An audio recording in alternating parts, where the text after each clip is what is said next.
بسم الله الرحمن الرحيم والصلاة والسلام على رسول الله وعلى آله وصحبه أجمعين. Bonjour à tous, très heureux de vous retrouver dans cette nouvelle vidéo.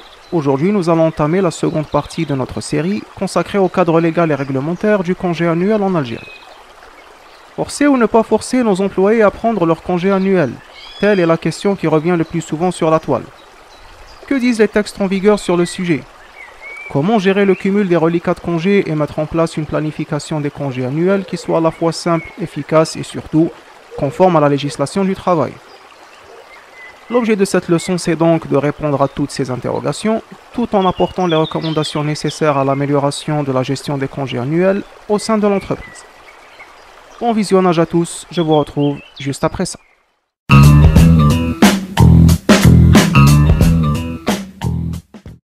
Comme on l'a vu lors de notre précédente vidéo, l'article 40 de la loi 90-11 modifiée et complétée stipule que le droit au congé annuel repose sur le travail effectué au cours d'une période annuelle de référence qui s'étend du 1er juillet de l'année précédant le congé au 30 juin de l'année du congé.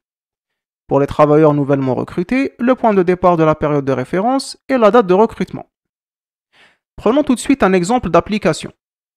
Si un employé collecte 30 jours de congé annuel durant la période comprise entre le 1er juillet 2020 et le 30 juin 2021, il aura alors jusqu'au 30 juin 2022 pour consommer ses droits de congé, soit avant l'ouverture de la période suivante. Si ce même employé prend par exemple un congé de 10 jours avant la clôture de la période de référence, soit avant le 30 juin 2021, on dira alors qu'il aura pris un congé par anticipation et se retrouvera en fin d'exercice avec 20 jours de congé au lieu de 30. Si au 30 juin 2022, l'employé n'aura consommé que 25 jours de congé sur les 30 jours acquis au 30 juin 2021, les 5 jours restants deviendront ce qu'on appelle des reliquats de congé. Ces derniers viendront s'accumuler avec les droits de congé de l'exercice 2021-2022 et notre employé se retrouvera au final avec 35 jours de congé au lieu de 30. Pour les employés nouvellement recrutés, l'article est clair. La période de référence s'étend de la date de recrutement jusqu'au 30 juin de l'année du congé. Par exemple, pour un employé recruté le 1er mars 2021, la période de référence s'étend alors du 1er mars 2021 au 30 juin 2021, générant ainsi un total de 10 jours de congé annuel en fin d'exercice. Tout ça est bien joli, mais que prévoit le législateur pour gérer chacune de ces situations? Eh bien, contrairement à la fonction publique, aucun encadrement juridique n'est donné dans le secteur économique. En effet, le législateur a laissé, comme à son habitude, le soin aux organismes employeurs de gérer ce type de situation en interne. À cet effet, l'article 51 de la loi 90-11 modifiée et complétée prévoit ce qui suit. Le programme de départ en congé annuel et son fractionnement sont fixés par l'employeur après avis du comité de participation lorsque celui-ci existe. Petite précision, l'installation d'un comité de participation n'est obligatoire que si l'organisme employeur dispose d'un effectif supérieur ou égal à 20 employés, et ce, conformément à l'article 91 de la loi 90-11 modifiée et complétée. On comprend que la politique de gestion des congés annuels varie d'une entreprise à une autre et qu'il n'existe pas vraiment de politique standard pouvant être généralisée.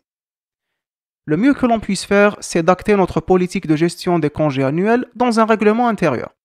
En effet, la gestion des congés annuels rentre dans le cadre de l'organisation technique du travail, qui pour rappel fait partie des 3 principaux volets du règlement intérieur prévus par l'article 77 de la loi 90-11 modifiée et complétée. Que prévoit le législateur concernant la consommation des congés annuels? Eh bien, comme on l'a vu lors de notre précédent cours, le législateur a fixé des conditions d'ouverture de droit au congé annuel, mais n'a par contre rien dit sur comment ni à quel moment le travailleur peut en bénéficier. Donc, pour répondre à la question s'il est oui ou non permis aux employeurs de forcer les travailleurs à partir en congé contre leur gré, on dira qu'en l'absence d'un comité de participation, la réponse est oui. Quoique, si un comité de participation est installé au sein de l'entreprise, il y a très peu de chances que ce dernier renonce à la liberté de choisir, car après tout, il se rangera d'une manière ou d'une autre du côté des travailleurs. Le mieux à faire dans cette situation, c'est d'opter pour une solution qui arrange à la fois l'employeur et les travailleurs. On pourrait par exemple accorder aux employés la liberté de consommer leur congé annuel comme bon leur semble durant la période de référence, tout en leur interdisant le report d'une année sur l'autre de tout ou partie du congé annuel. Ou pourquoi pas se mettre d'accord sur une période de congé annuel unique comme le font certaines entreprises qui baissent les rideaux au mois d'août. Cette option pourrait très bien fonctionner pour une école de formation professionnelle par exemple, mais pas pour une entreprise de production de biens ou de services, car cette dernière devra geler son activité pour tout un mois au risque de perdre ses clients. En tous les cas, quelle que soit la politique adoptée, il est impératif pour l'employeur de tout mettre en œuvre pour éviter l'accumulation des reliquats de congés, car cela risquerait de se retourner contre lui. En effet, le repos, en plus d'être un droit fondamental des travailleurs, c'est aussi un droit constitutionnel. La présence de reliquats de congés pourrait être interprétée par l'inspection du travail comme un signe d'exploitation des travailleurs, même si cela n'est pas toujours le cas. Et il n'hésitera pas à cet effet à coller une bonne mise en demeure à l'organisme employeur. Autre remarque importante, l'employeur doit tenir constamment à jour le registre légal des congés annuels en veillant à ce que chaque travailleur appose sa signature avant son départ en congé.